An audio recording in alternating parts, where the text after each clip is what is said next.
It helps parents become leading advocates for children, families, and their communities. And part of the National Parent Leadership Institute, NPLI, is an evidence-based national program that acknowledges the critical role of parent leadership. PLTI is different in itself by embracing a cross-race, cross-class, and parent-informed pro-social educational approach. Thank you, and I look forward to this conversation. Thank you, Luva. And so without further ado, I will introduce the panelists for tonight. First up, we have Shawnee Wilson, who is the board chair of the Police Accountability Board, if you want to wave, Shawnee. And then we have City Council member Mary Lupian from the East District. I'll just add to my title, PLTI graduate. Yes, right. And then finally, we have Sarah Taylor, who is representing the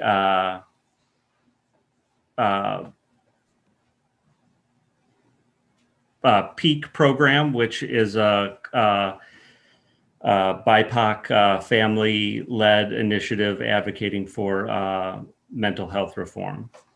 Welcome, Sarah. And so, like we said, I'm going to launch right into the questions tonight because we want to have community time for community questions at the end. So the first question is for Mary. And Mary, I know you were an early pioneer in police reform over the summer of 2020. But can you talk about some of the other community voices that were demanding social justice reform and more anew this week, including accountability for police and mental health interactions in our community that contributed really to the pressure for reform and why we're here today? Yeah, absolutely. And I'll add the word reimagining next to reform. You know, my evolution to understanding the need for reimagining the system really stemmed from a line of Black women who helped me see how damaging the police were in neighborhoods of color. You know, when I was running in 2017 for the at-large position, I had someone, I was talking about community policing as part of my platform, and she pulled me aside and really educated me about what it meant to have more police to her in her neighborhood, and really challenged me on, you know, police in certain situations, you know, domestic violence. It's not prevented, right, by police.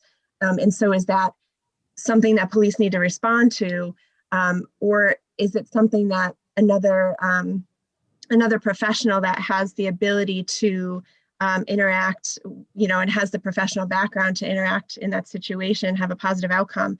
And so, you know, by the time the summer rolled around and we had the terrible news of the murder of George Floyd in Minneapolis, you know, I was really at a place where I could understand the need for a reimagining of the system. And of course, I think most people, if not all of us, agree that it needs reform.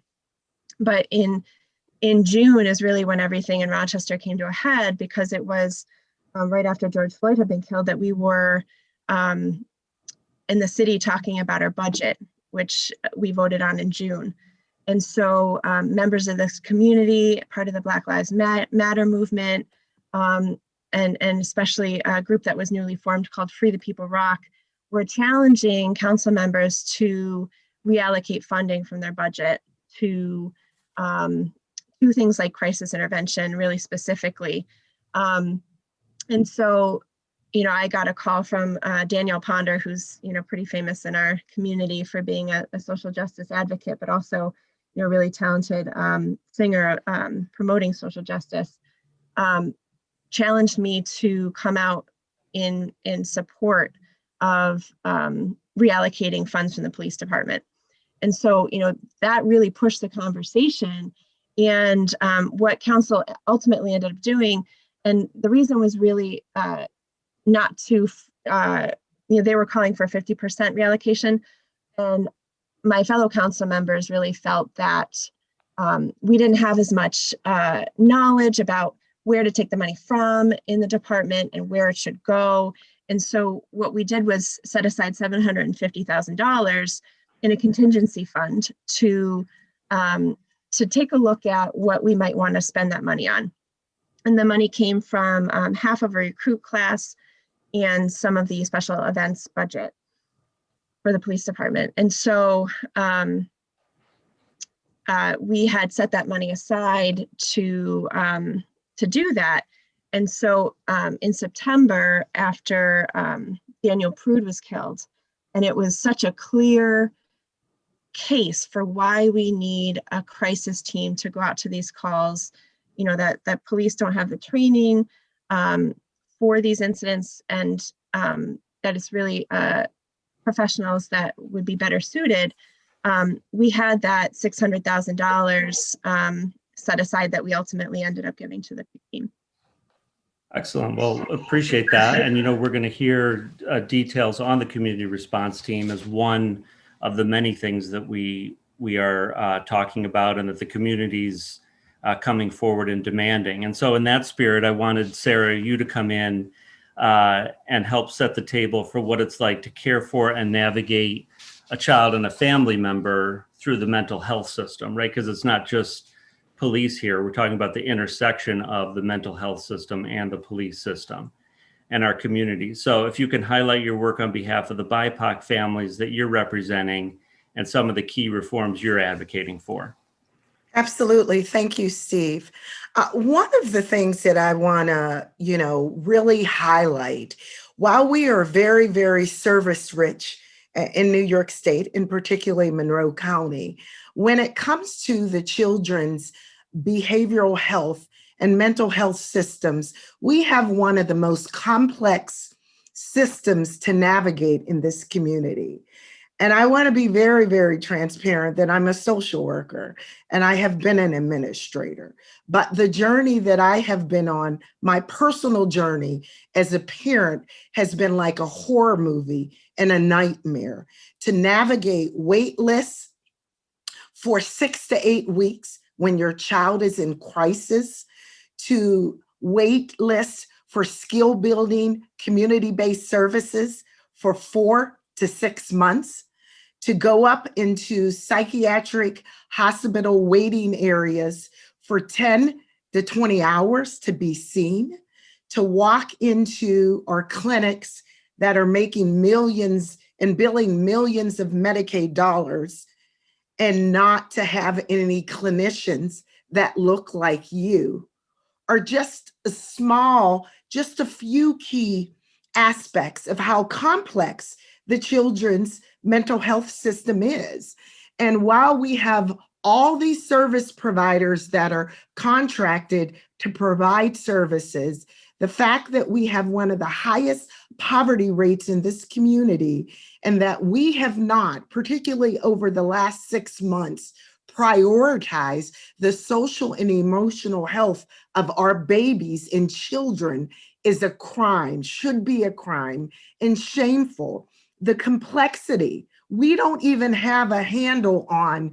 We know who is being seen in clinics and at hospital systems, but we don't know who is not being seen. And the fact that we have a heightened level of trust, there are also cultural beliefs and stigma that comes with accepting that your child has a mental health condition, in addition to the stigma in mental health being criminalized.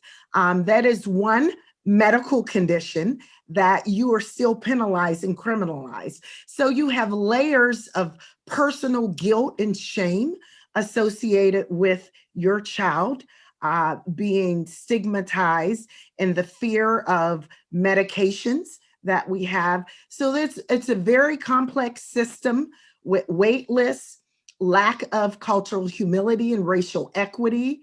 We're not meeting families, our systems are not meeting families where they are in the neighborhoods.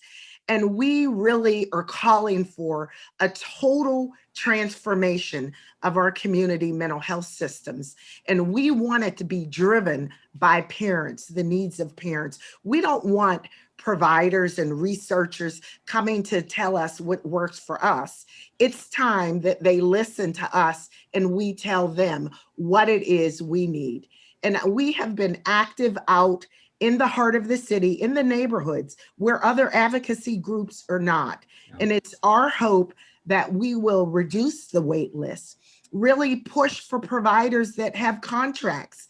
How do you serve 70 to 80% children of color and you not have one clinician of color on your team? That is. No, you're so right. It's just so complex. And so, and since we're not going to solve everything overnight, as we talked about preparing for this call, we wanted to, have Danielle come in and talk about the 6-month pilot for the crisis response team and really kind of let the community know what types of mental health calls are being routed to the team, who makes up the team, and what does success look like at the end of the 6 months? How can community participate in learning about and forming this pilot?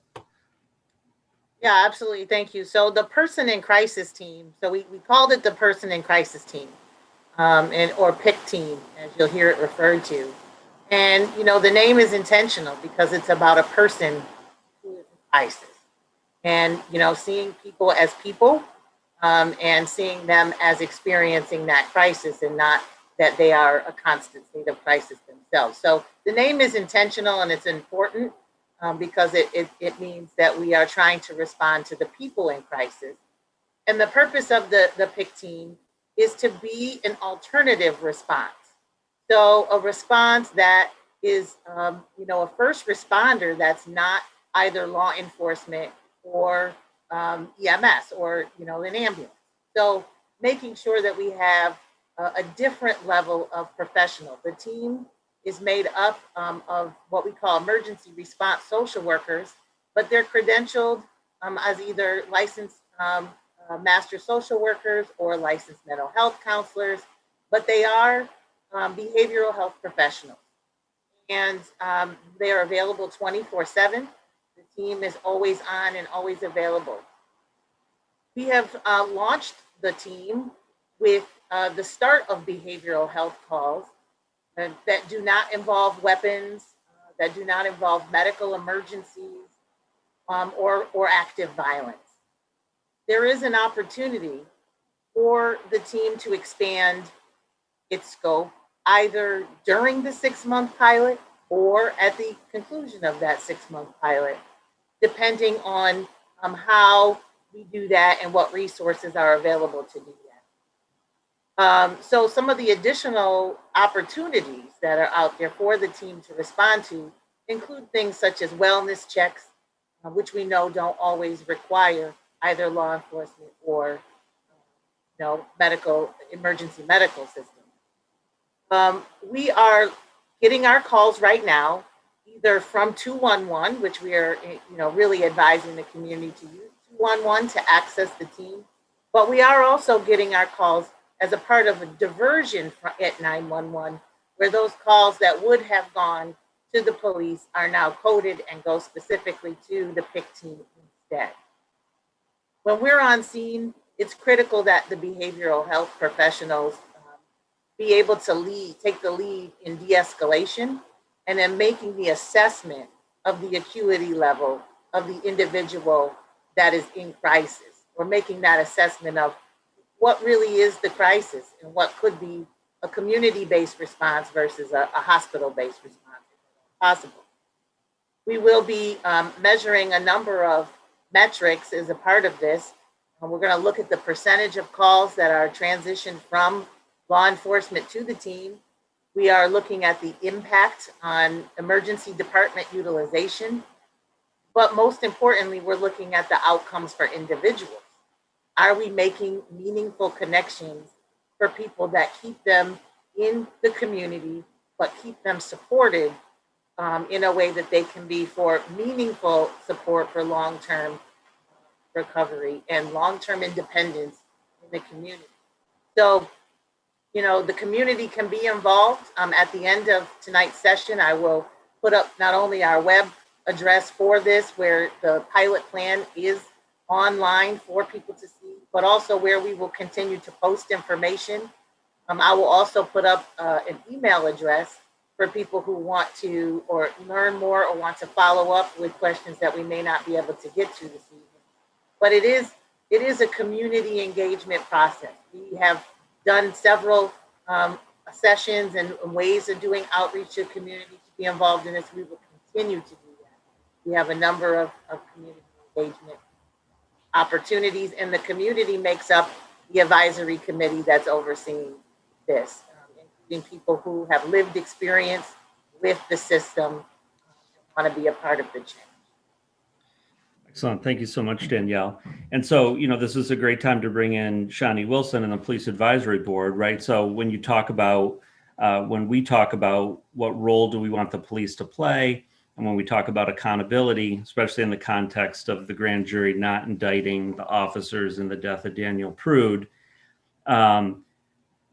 what exactly, in your opinion, do we need to do to develop more transparency and ensure more accountability? So, specifically, where does the PAB have teeth and where do we need to do more?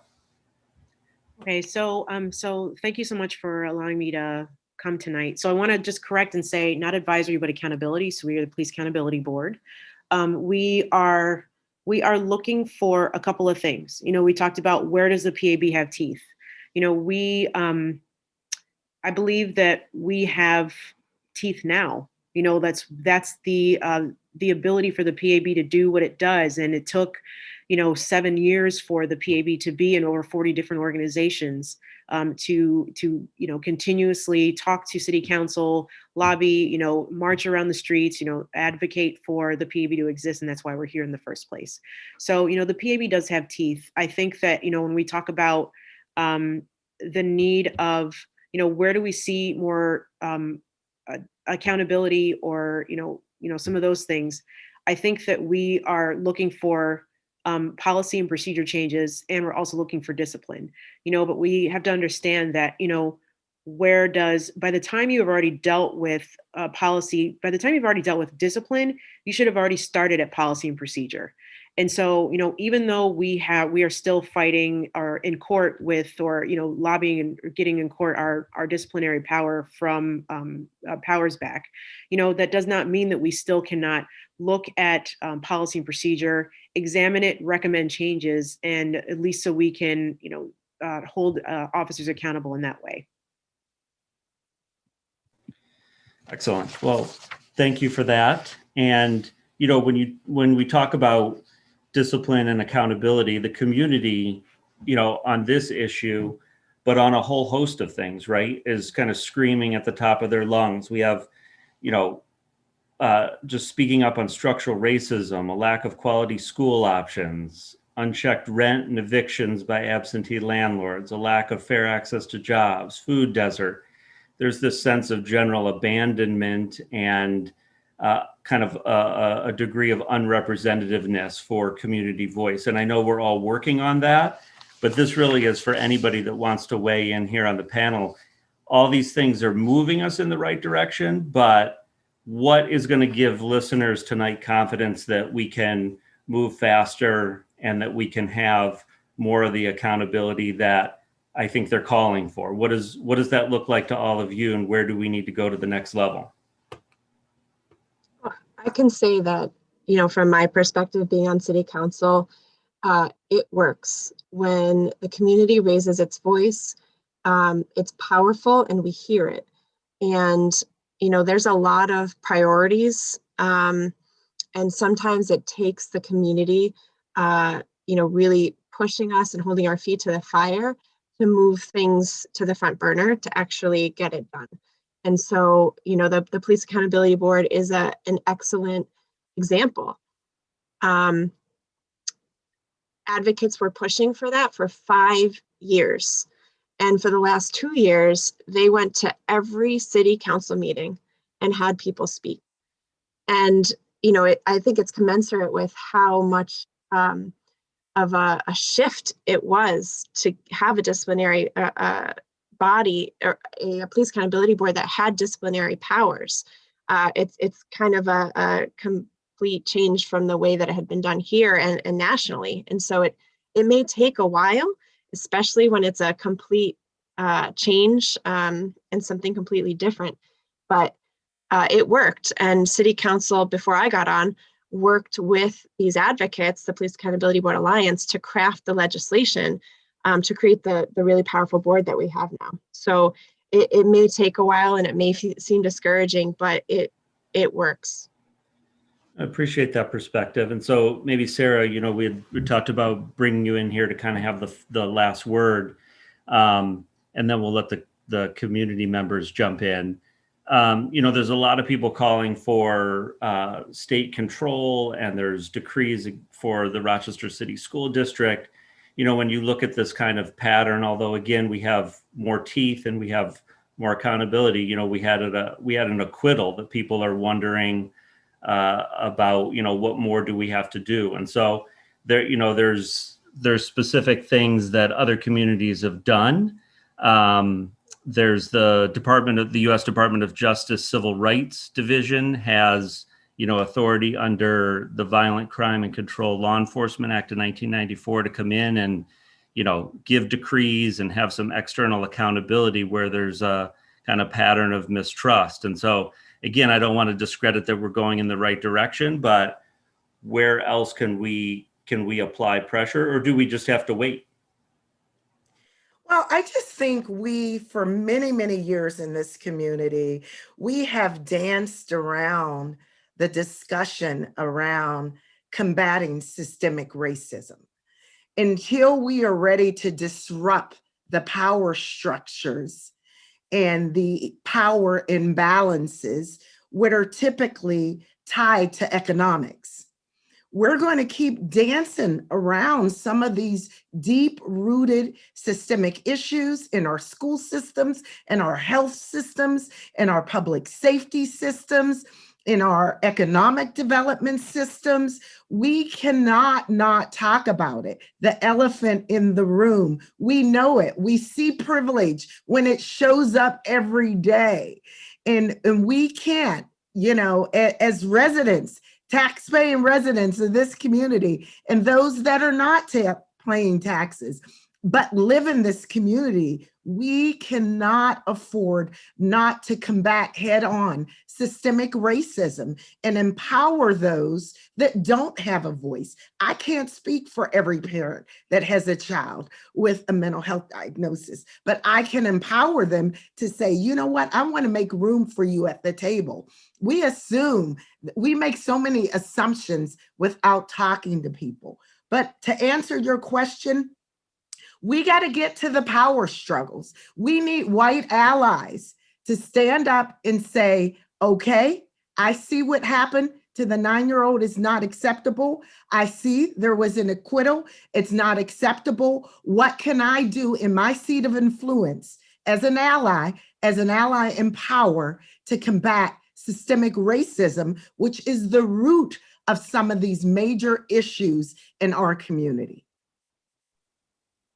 Excellent. Thank you so much. And so let's get right to it, Luva, if you want to take over and field some questions from our participants.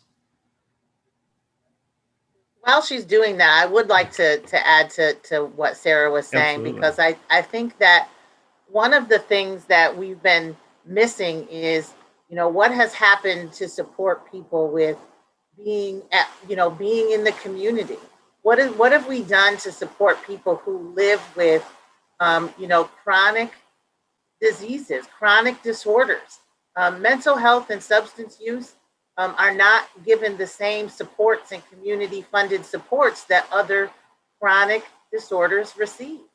And we have a system that has, just vacillated individuals from the hospital system or the healthcare system to the criminal justice system and back and forth. But where is the community-based supports, the community-based services that can serve parents, families, children, and adults who are trying to live and live in recovery every day? So we really have to challenge the community to speak up about this intersectionality that we're talking about.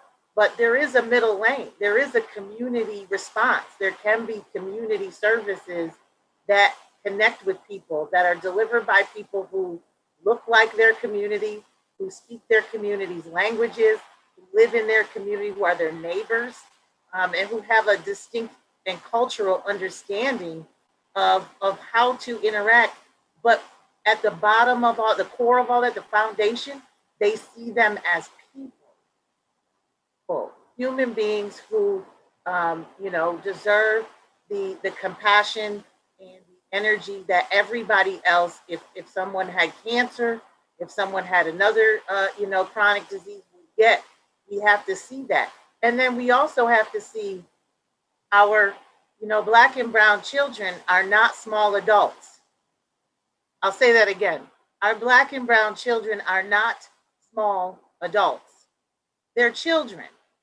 And we have to make sure that what we're doing in this focus between healthcare and the criminal justice system is recognizing the developmental differences that children present with, regardless of where they are on the scale of whether it's a behavioral health issue or whether it's just a response to violence and trauma in their community, that there's a developmental scale that isn't being taken into consideration with interactions. And so with all the things that we urge the community to be surrounding solutions on, I just want to make sure that we ground ourselves with some other solutions that we need to do from a community perspective as well. Thank you, Danielle. So this is the best part, I think, of the evening, where I know as panelists, you love to engage with the community. I think that's one of the highlights of this opportunity. And so we're happy to have many of the attendees here. And we are encouraging all the attendees in this space to please feel free to jot your question down into the chat room. So that we may ask our panelists as well, because we want this opportunity we want the space to feel very informal, as in some cases where we are really having a real conversation with one another in the community. So we have a question, panelists, from Mr. Van Smith, I believe, and he asks, how do we plan to incorporate people with live or lived experience of mental wellness who have overcome their mental health crisis? So I have given the task to all our panelists. They have about 3 minutes to answer these questions. That might be difficult for many, but we want the opportunity for everyone to have to ask questions. So we'll just begin with Shani. I know. Hi, so it's Shawnee. Okay, so as a physician assistant that works with people with mental health difficulties, I would say that I think if I'm reading the question correctly, they're asking are they looking for people that are allies in the community or people to work? Is that right? Okay. So I would say, that works a lot. That works really well in medicine, where we have people that have chronic diseases or chronic issues that have peers that help them through their difficult times, or just help them with just befriending them. So I would say, I would say two things. I think, peer-to-peer programs work. And we've seen it in other, like in hepatitis C, HIV care and treatment, that it helps people move along in their treatment. But, with mental illness, I think that we can use that program. But look, we still have a system, just like, Dr. Lyman Torres and Sarah Taylor said, that we still have a system that needs to be fixed. And we need to strongly advocate for community resources. Peer mental health is just it's a part of the puzzle, but it's not the whole thing. And if you really want people to get, help, consistent help, we need those community resources to actually getting people, mental health professionals, people to actually advocate for them, care managers as well. That's another part we don't think of, where if I've got a chronic issue and I have somebody advocating for me in the doctor's office, will I get better care or treatment to know that somebody's speaking on my behalf when I can't speak for myself? That's another part. So there's just a lot of different pieces. And I think that peer-to-peer is just one of those. Thank you. We'll ask Sarah as well to chime in on that. Absolutely. Thank you so much. I think, we have put the federal government and the state government of Office of Mental Health has for the last 10 years put a strong emphasis on the peer model, lived experience. But again, as Shawnee said, within the system, how are peers viewed? Are they viewed as professionals? You have, and even parents, when you talk about parents with lived experience, we're welcome on advisory boards, but we're not welcome on board of directors. We are welcome around focus groups where they hand us a $25 gift card here and there.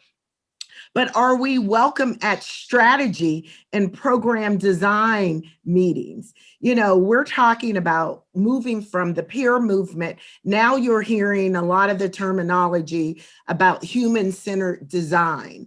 And so again, if we're going to design these models, are there going to be the individuals that are being served being the driver of these models and not other leaders and systems telling us what the model looks like until we're at the table to design some of these peer and lived models at an executive leadership and policy making level, we're going to still struggle at incorporating. And peer model will just be incorporated because it's the right thing to do, not because it's valued.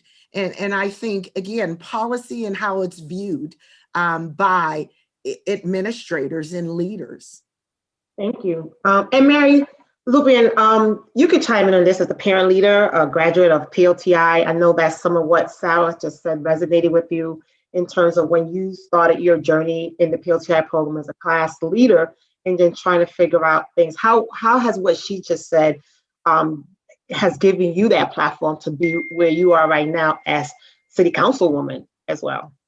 Well, I just want to echo, what Sarah says is that, in some of these rooms that I've been in, the team that Danielle put together, Dr. Lyman Torres put together, really brought those voices to the table. It's a rare thing. Other rooms that I'm at, tables that I'm at, there's a real hesitance and resistance to bringing people with that lived experience to the table. And it's often to say, well, we'll get input, we'll have that focus group and we'll bring it back. But without people at the table, it's really just an interpretation of what people heard, and translating it into the language of the system. And it breaks down what the truth is and the heart of what people have to say. And we really need that in the rooms where these decisions are being made to help design the systems. And for me, I'll always plug Parent Leadership Training Institute because it gave me the courage and the understanding that if I wanted to see changed, I had to step up and be one of those decision makers. And for me, that was running for elected office. But for other parents, that's getting on the boards of teams that are making the decisions and just going ahead and starting projects in their own communities, because we are the change that we seek to see. Thank you. I also received another question from one of my PLTI of parents, and I'll just share it. It says, do we need a Bill of Rights for the community that says in plain language the 3 to 5 things you should expect in school, hospitals, when the police show up? Who can people call if they feel like the system isn't responding to them? So I'll allow Dr. Torres to speak because I know she didn't get the opportunity last round to answer that, and then we can, go back and forth. Well, I think the whole idea of a Bill of Rights is the idea of policy, right? Is wanting, something to be set, like a policy, some kind of legislation or rule to say this is what we're entitled to and this is what we should be holding people accountable to. And so that for that reason and that concept, I think that something like that is valuable, but only to the measure that it's enforced. And only to the measure that that the system is held accountable to those, that Bill of Rights. When the Patient Bill of Rights was put out, that was something that had a meaningful impact in the healthcare system. I'm not sure it's sustained, but at that time it was a meaningful impact. So I think if we make something that's policy driven and it gets the support, and not just the support from enforcement, but support for what the second part of your question, which is that investment.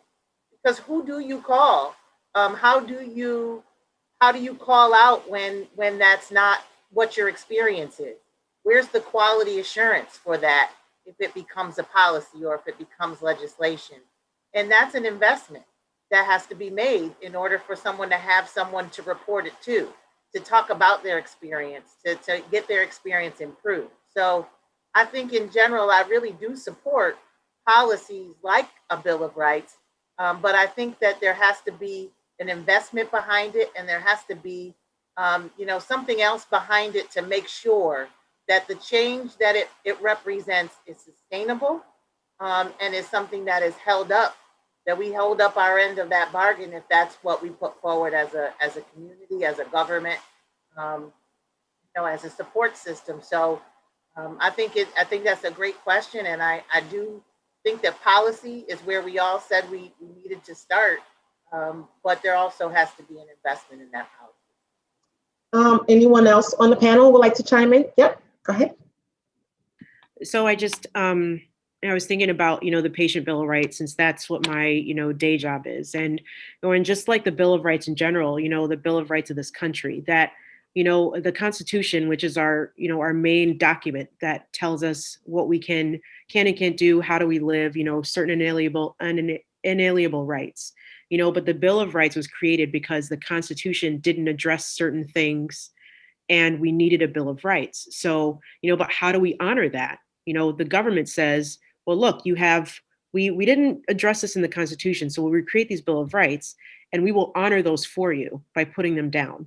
And I think just like Dr. Lyman-Torres was saying, if we don't have the Bill of Rights is there to set in stone to make sure that our rights are, that we can challenge if our rights are not even being addressed, right? So number one, how do we get our rights addressed? How do we address those? Is the Bill of Rights going to do that?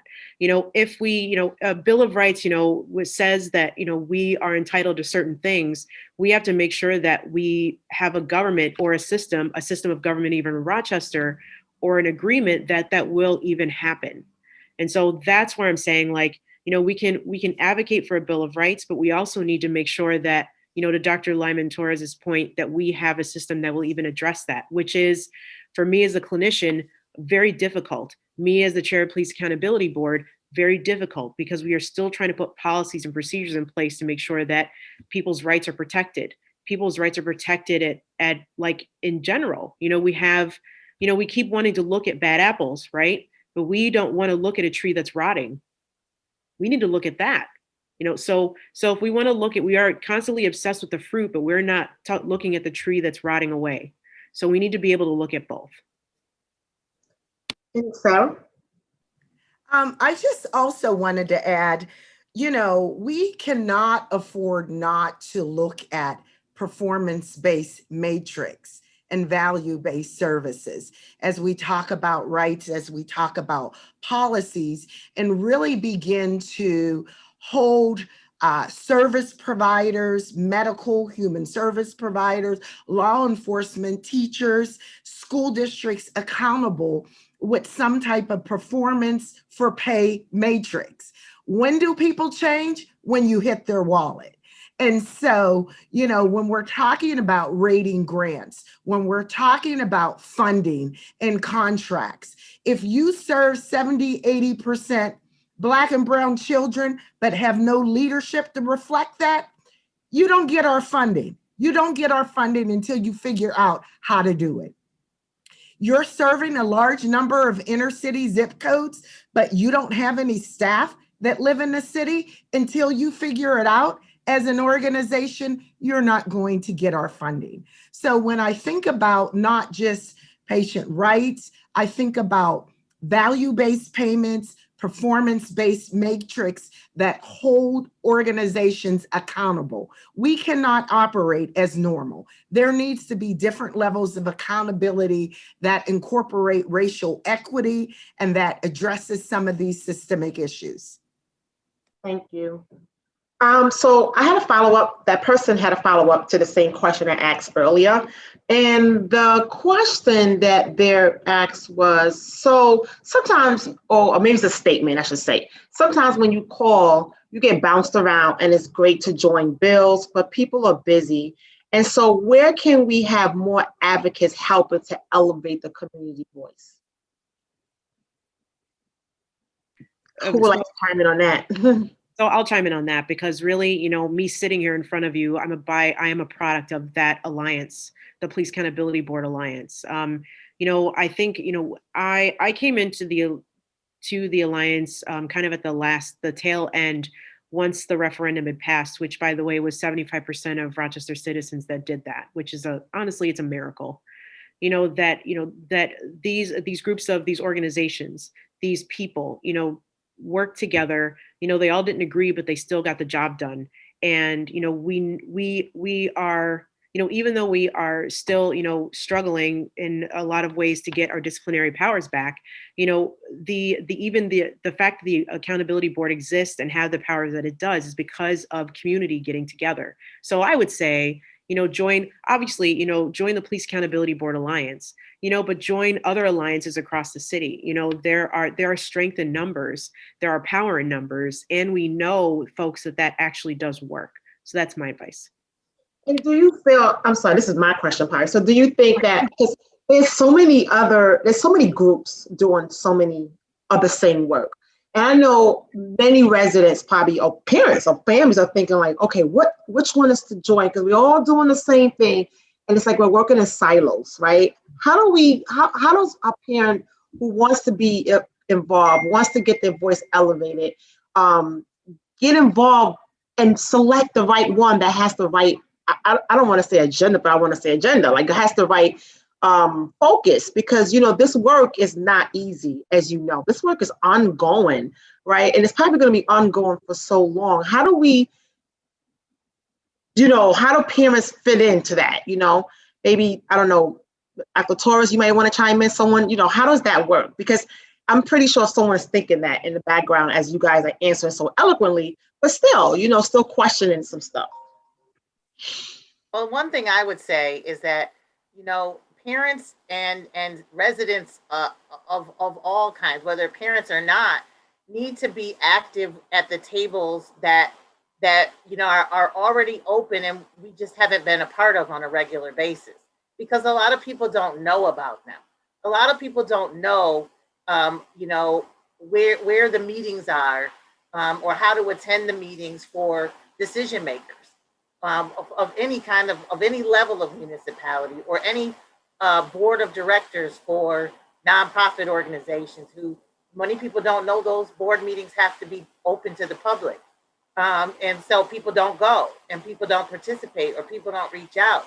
So I think, there has to be a concerted effort to let people know how to engage, how to use their voice actively together, how to get their issues understood and known, and to be at the table. So I think there has to be a deliberate education for parents in particular on how to do that and how to navigate that, on how when there's a call to participate in a budget town hall, that your voice gets to say how you want your tax dollars directed. There's opportunity for people to weigh in on that process. A lot of people don't know how to connect to that process.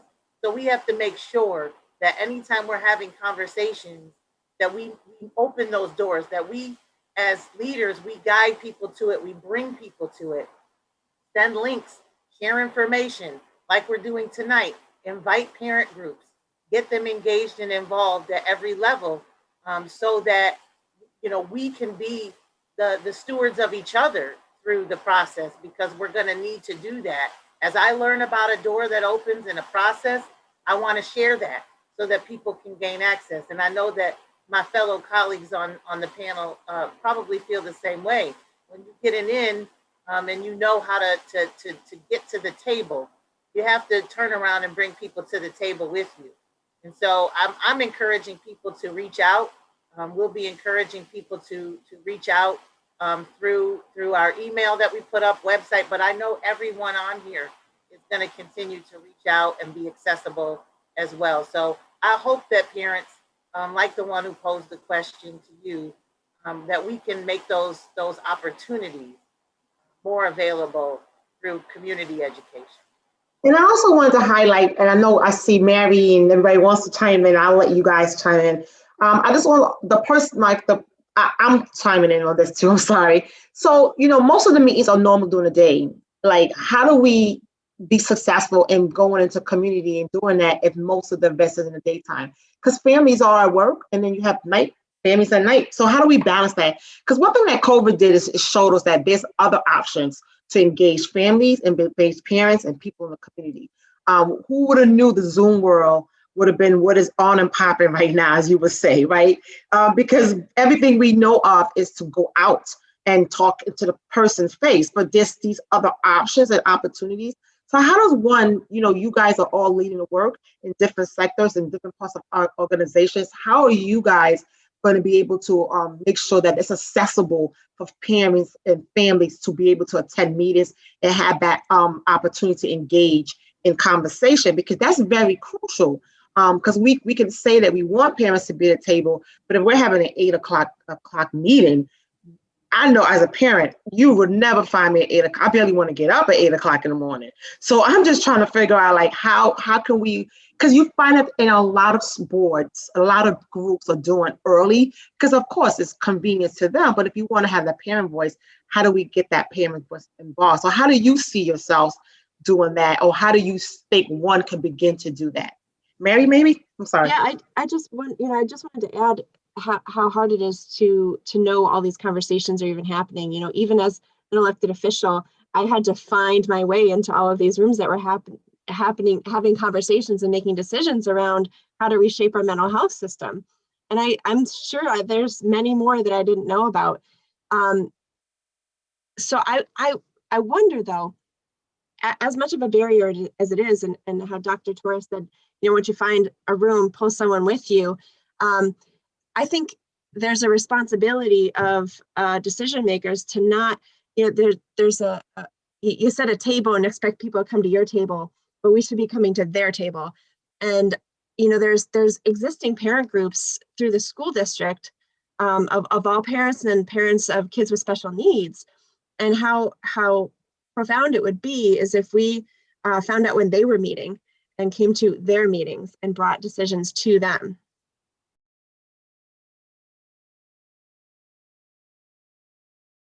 Did anybody else want to chime in on that? We do have another question from Van Smith as well. Yeah, Sarah, go ahead. I definitely, a couple things.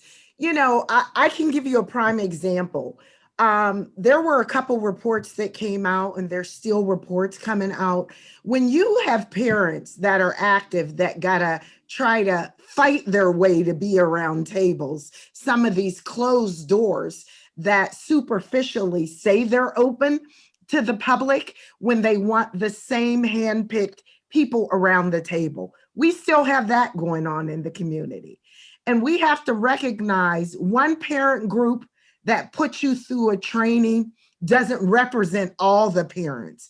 And we need to be able to respect diversity of education, diversity of affiliation. We need to welcome all parents around the table, whether they're part of a cohort here or a cohort there. We need to welcome them and meet them where they are. We've lost our grassroots strategy to go into the neighborhood because you have organizations and providers that are scared to go into the neighborhoods.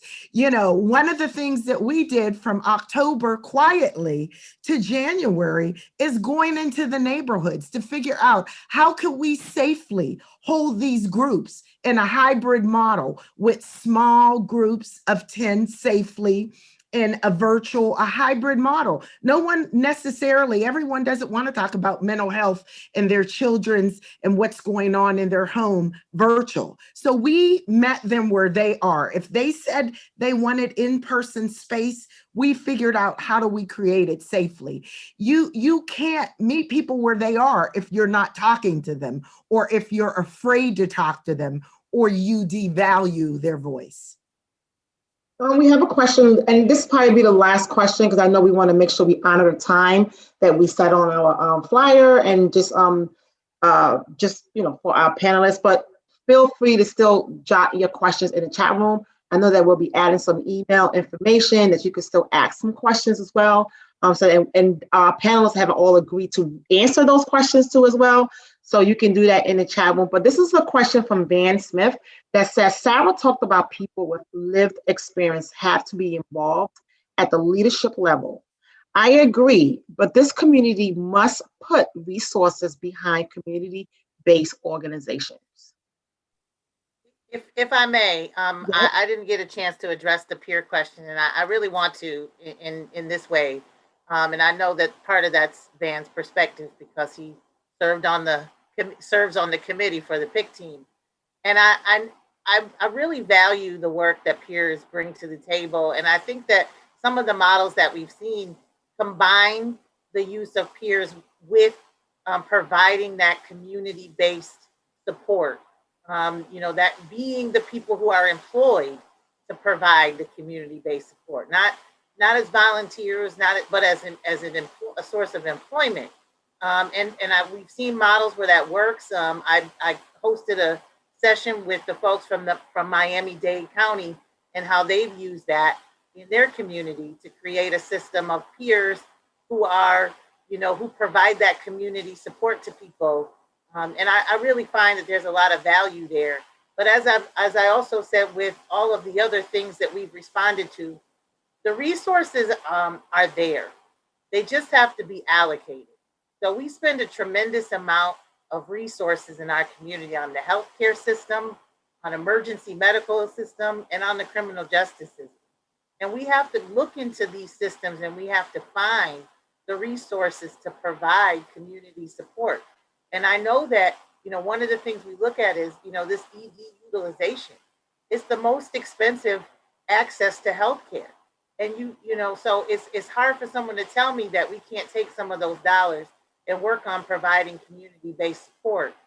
So I think there's a lot of ideas around that, but we have to start at this point really investigating it and using these pilots that we've put in place to develop the metrics around it to support the reallocation of funding. I don't think we need new funding, and we know our state and our country doesn't have new funding, but we have funding that exists that could be reallocated to community support, community-based organizations, and to creating a network of peers who are employed to support individuals with navigating the system. Thank you so much. And I see we have a question from Mr. Steve Hamden, but maybe we'll ask it real quick. Should we be paying community advocates to do the work? Maybe one person might chime in real quick. So I guess I'll chime in since, I'm running the Police Accountability Board for free. So, as I know, Dr. Lyman Torres is like, So, it's a really, I have my personal thoughts on it. I mean, really what I would say, folks, is that, I think that community advocates, the ones that are on the ground, like if you have peers, like peer-to-peer programs, I would think that they should be paid, and a lot of them are. And so in that way, community advocates can be paid. I think that the higher up you get, though, I think that a lot of those resources should be allocated towards those that are in need.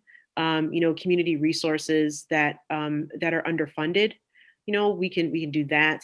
But I think I would, if I had a wish list, and I'm still, we're all still running around, advocating all over town. I wish, though, that if I had a magic wand, I would put that right back in the hands of peers, people that are trying to, run community programs that are severely underfunded. And also to, Dr. Lyman Torres talked about, getting these pilot programs off the ground to make sure that they're running appropriately. Thank you. So I think, like I said earlier, we are going to put some information in the chat room for folks to, if they want to ask more questions, and the panelists will definitely reach back out and answer those questions. So thank you all for this engaging conversation, and I will turn it over to Dr. Lyman Torres.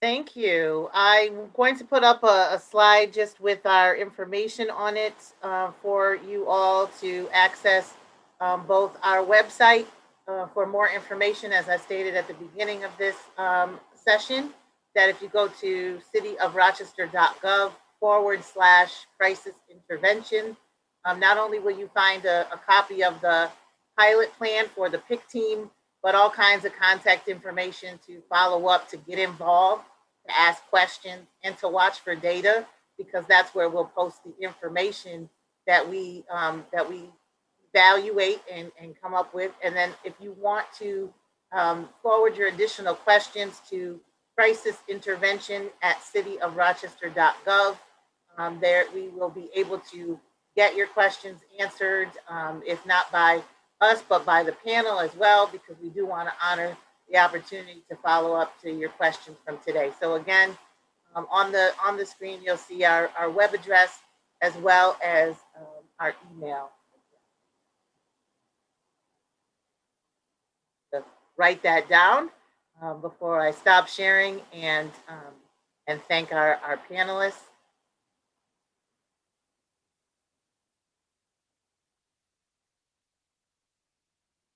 Okay, I would really like to say thank you to everyone who is on the screen and who has been watching the screen. It's important that we have our voices heard and to have these thoughtful discussions throughout this process of systemic change. We know that it's needed. We're all working for it and toward it, and we need to work together, and this is part of that. But this won't be the last time. I think this group has decided we have enough to talk about and to continue to engage the community about, that we will have future sessions for sure with this group and others that we'll invite to the table to answer your questions and to have thoughtful dialogue. So please stay tuned. Stay tuned to the same way you found out about this one, through our social media efforts, through your connections, and we look forward to hosting future conversations with you all in the coming weeks. Have a good night.